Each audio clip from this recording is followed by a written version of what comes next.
What's up, everybody? It's Big John back again with another video and a reaction rewind, or a rewind reaction. This is older stuff that people might not be familiar with, and on this episode, itchy nose, we're gonna do something. I was thinking about doing some older Testament, but I actually really dig this album. It's a lot better than Formations of Damnation, which came out after the lead singer Chuck Billy had gotten really sick, I for one am very glad that he's still in the industry. And they're about to drop a new album, which I'm definitely going to be getting. But this is from Dark Roots of the Earth. Testament, Dark Roots of the Earth.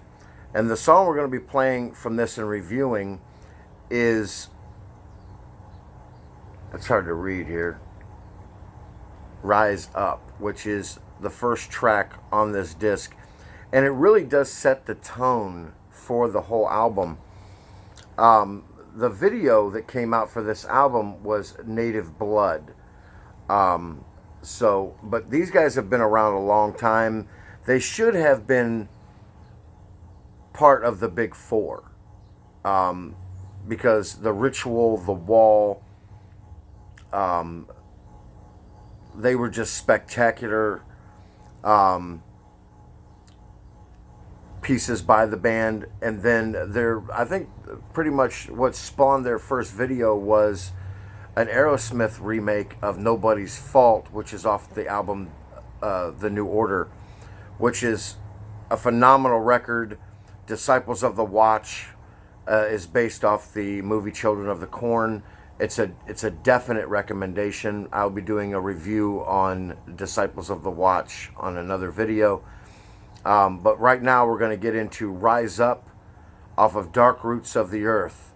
This is Testament.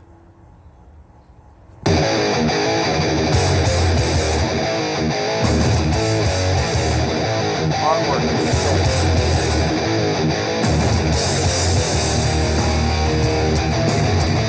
Oh yeah, I own it.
Chuck, he can do, his range is unbelievable.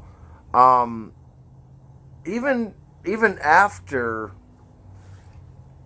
he was ill and he came back from that, he still retained his vocal structure, and he's been sounding like this since the mid '80s. And to me, Chuck's voice has only gotten stronger. Now, Chuck went into death metal a little bit. Testament was sort of in an impasse. They didn't know really what they were going to do. And Chuck basically just separated himself from the band, the original members, and started another band. Started with new guys and came out with an album called Demonic.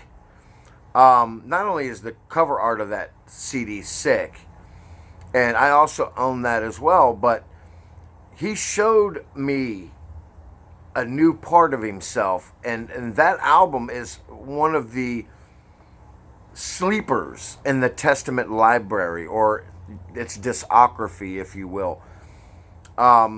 It's much better than the previous two albums before it, Practice What You Preach and Souls of Black. I'm not a huge fan. Both title tracks are good, but I'm just not a huge fan. So he showed me a lot with his vocal. He really showed his power on that album. But I want you guys to notice that he really, he lets loose when he wants to let loose. He sings a little bit, and then he'll add that really good crunch and oomph into his vocal. And that's what, to me, has really separated Testament over its time.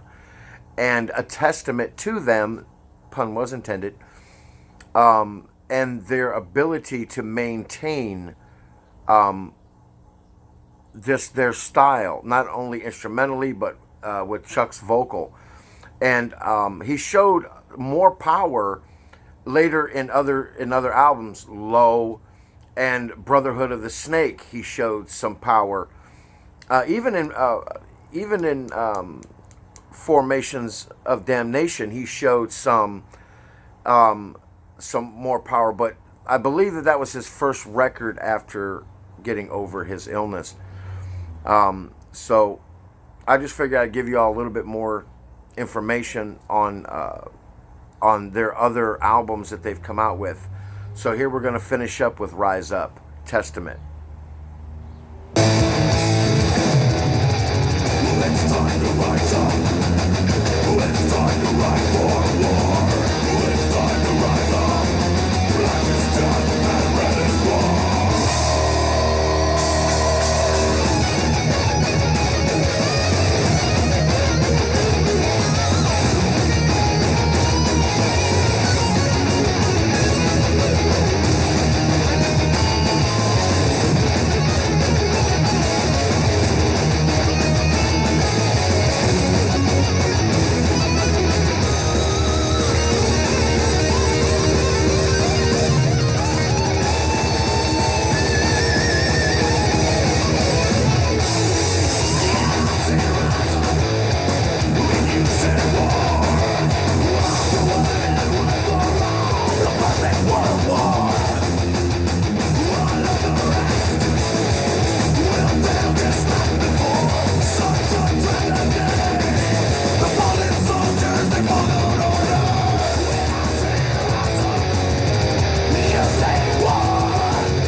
And that was Testament, Dark Roots of the Earth, and that song was called Rise Up. I definitely believe that you guys should give this a listen. Fans of Exodus, Slayer, whatever, these guys should have been part of the original Big Four. I would not have put Anthrax in that. To me, it would have been Metallica, Slayer, Megadeth, and Testament. Because these guys are still rocking out hardcore. It's Big John, and as usual, you know how I do. I'm out.